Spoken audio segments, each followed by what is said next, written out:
This is Twit.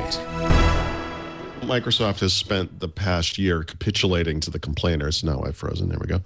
And, It's us. you know, culminating it's in the release on Monday of the Xbox One without Kinect, right? The version everyone's been asking for since a year ago. Right.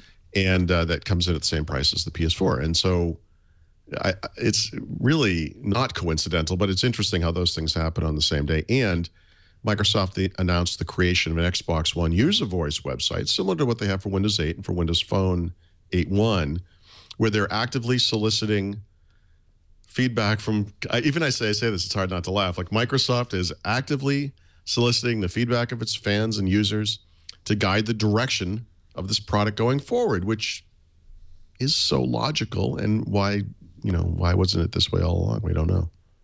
Well, we can say that about Windows 8 as well, can't we?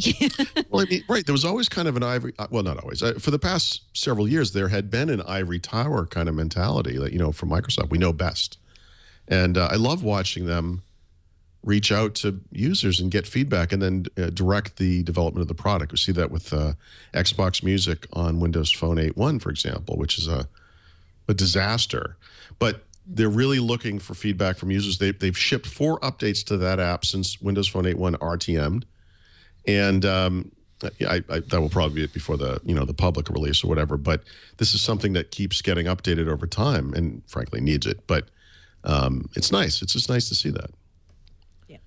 Well, I reached out and asked them. I said, you know, I'm curious why you guys didn't talk about Xbox One as an entertainment console this year.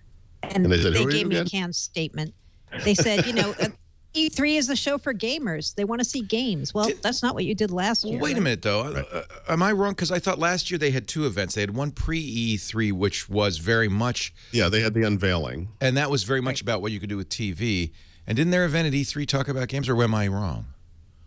Oh, no. E3 was a disaster. They didn't talk about games at E3. The unveiling was a bit of information, and then E3 was the rest of the information. Right. And what they were pushing was their kind of vision for Xbox One at the time, which included such things as family sharing, right. Always on all was the a things requirement. People got upset about.